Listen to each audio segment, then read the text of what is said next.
Hello, ladies and gentlemen, and welcome to the Discriminating Gamer. Say, did you hear that Robin Hood recently went to the doctor? Turns out he's got meningitis. Ladies and gentlemen, today we're going to go ahead and take a look at a guest of Robin Hood or a jest of Robin Hood. I don't know. From GMT Games.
We'll get back to the review in just a moment. I want to take a minute to ask you to check out my other channel, that is Cody Carlson, PhD, where we talk about history, books on history, military history. I even post some of my lectures for my classes on there. Please check that out. Please subscribe to that channel. And now, back to the review.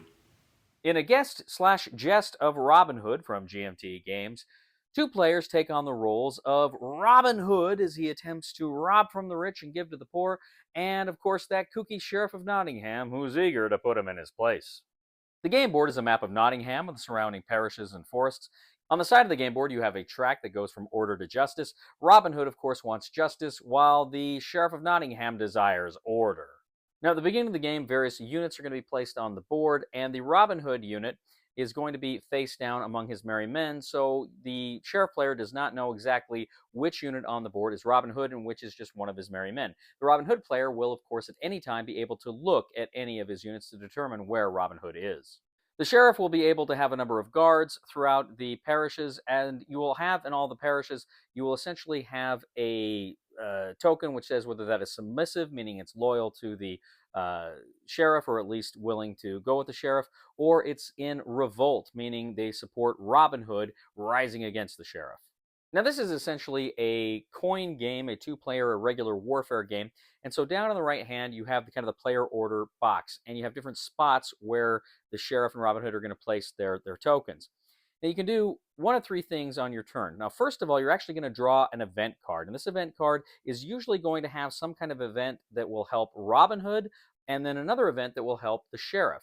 Now, what's going to happen is the player who goes first, at the beginning of the game, it is Robin Hood, is going to make a decision. They can either do a plot, which is kind of just a simple action that they can do on the board, or they can play the event card, or they can choose the box that says they can do a plot and a deed. Essentially, they can take two different kinds of actions during the game. Now, depending on where Robin chooses to go and then where the sheriff chooses to go, you're going to slide them back down, straight down at the end of the round, meaning that whoever took the more powerful action in one round is going to have the second choice in the next round. Now, if we look at the plots and deeds for both Robin Hood and the sheriff, they are very different. For instance, for the plots, the sheriff, he can go ahead and do a higher action. Essentially, he can put out a number of thugs in different spaces around the board. There is an associated cost. He can patrol. For a cost, he can start to move some henchmen to adjacent locations, and depending on the number of guards that he has, he can actually flip over some of the merry men to reveal them. Are they merry men or are they Robin Hood? He can also capture. Essentially, if he has his guards in the same spaces as revealed merry men or Robin Hood, he can capture them and put them in the prison. Now, the sheriff also has deeds. One of them is ride. He can move up to 4 guards from Nottingham to any adjacent region. Now, he can confiscate. In up to 2 submissive parishes that have his guards as henchmen, you can actually create a carriage. Now, this is going to mean you're looting, your guards are looting the area, and so you're going to turn that parish from submissive into revolt. But you do get a carriage on the board, and more on that later. Now, finally, he's got Disperse. If he has guards, henchmen in the same location as some of the merry men, he can, for a cost, disperse them, force them to actually go back to their kind of ready pool, then they leave the board. Now, when we look at Robin Hood, he's got a number of plots and deeds as well. Now, he can recruit. Essentially, he can place merry men on the board for a cost. He can also have the opportunity to turn merry men into camps. Now, this is important because this is one of the ways he's going to move up toward justice on the justice track. Now, for a cost, he can sneak. With sneak, you can actually move merry men to different spaces on the board, parishes, forests, or even Nottingham itself. Next, he can rob. If he has merry men in the same space as a carriage, he can attempt to rob them. Now, he can also attempt to rob a traveler, more on that in a bit, and if he's in Nottingham, he can actually attempt to rob the treasury. Now, essentially, each carriage has kind of a defense. You're going to go ahead, flip the carriage over to see what it's carrying. Usually it can be gold. There could be a trap in there for Robin Hood. Robin Hood has to roll a die. He's going to add the number of revealed merry men and as well as the die number, which could be a positive or a negative. And if he beats the defense, then he goes ahead and he gets that carriage. Now, he can also choose to rob a traveler. You have a traveler deck, and he can go ahead and select a traveler, and he has to beat that number. And there may also be various advantages or penalties, depending on if he wins or fails against that specific character. That character, if they are robbed, that card goes into the victims pile. That's going to kind of strengthen the hand of the sheriff as the game goes on.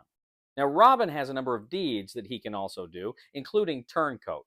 In revolting parishes, he can actually turn one henchman into a merry man.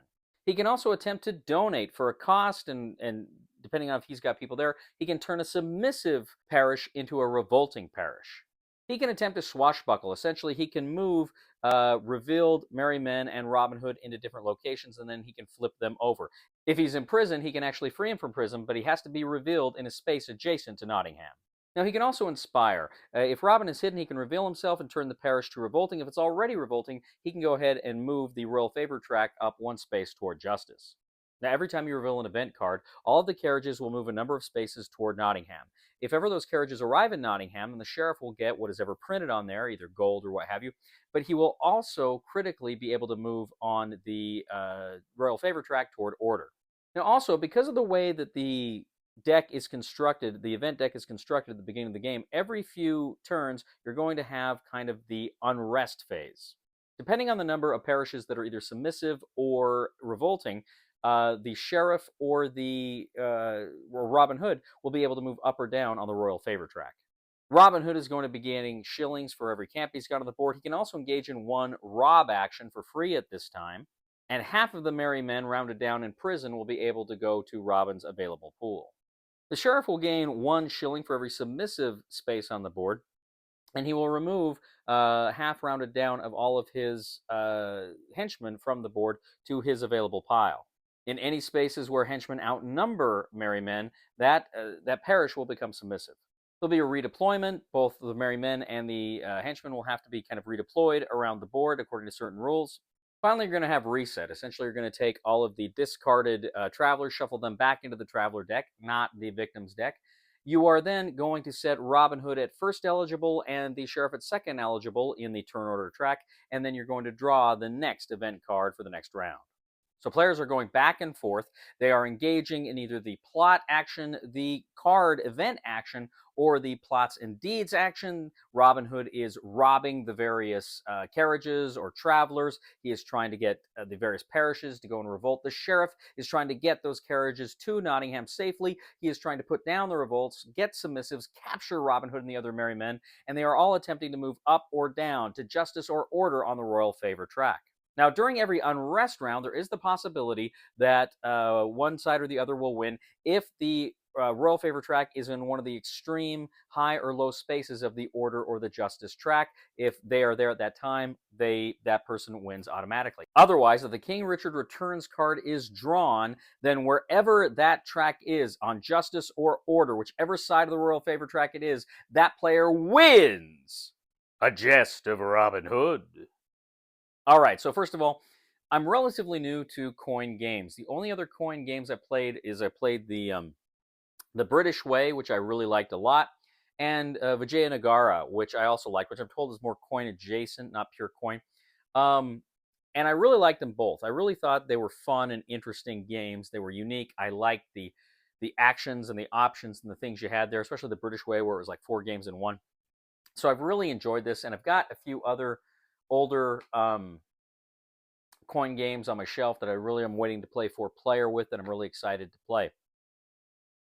Now, I'd been hearing good things about this game for quite a while, and so Ray and I played it the other night.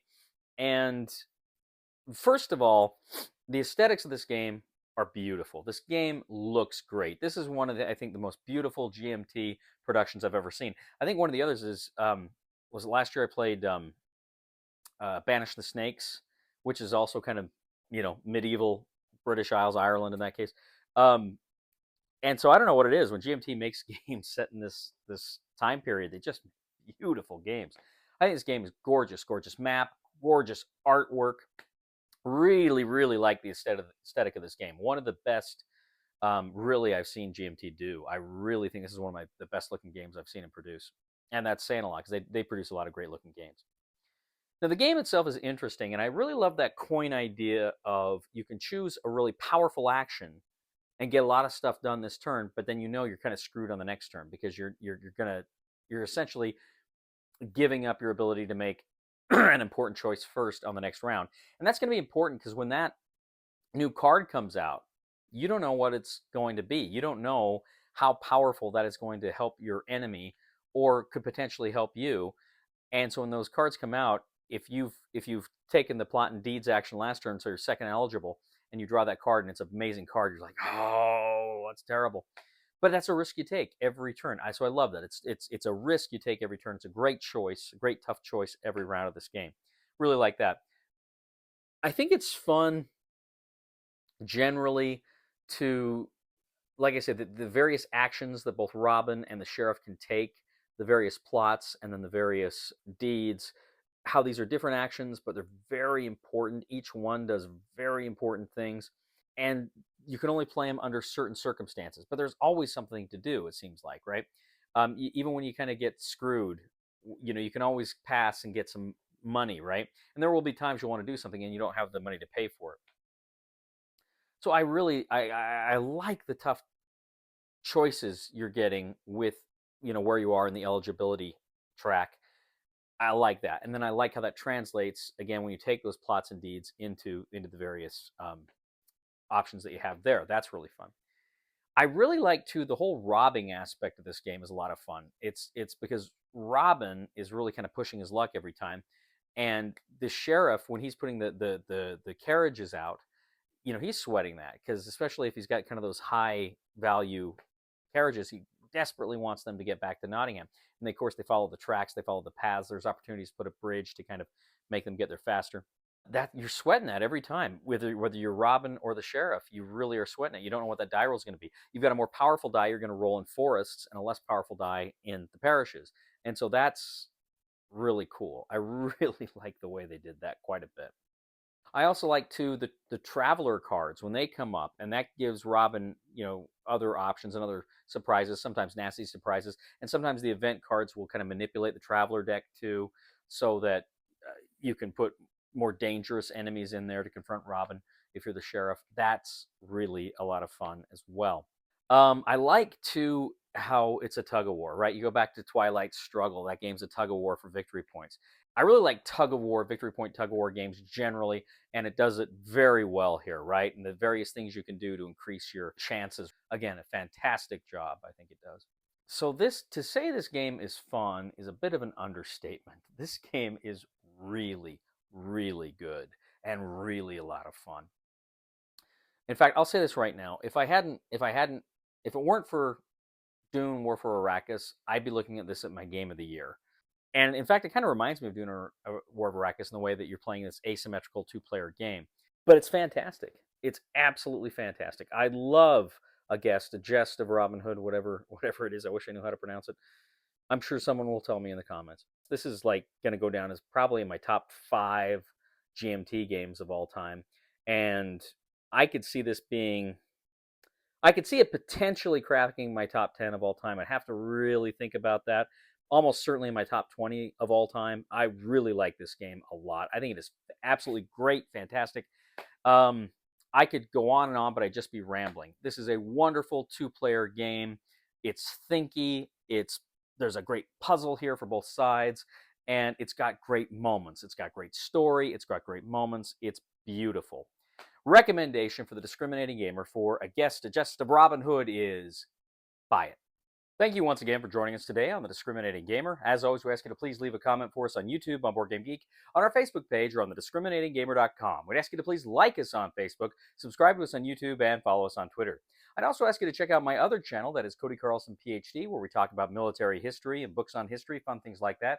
I'd ask you to please subscribe to that channel. That would mean a lot to me. Please leave a thumb for this video on Board Game Geek, and if you do really appreciate the content we bring you on this channel, I'd humbly ask you to click on the Super Thanks button and leave a tip.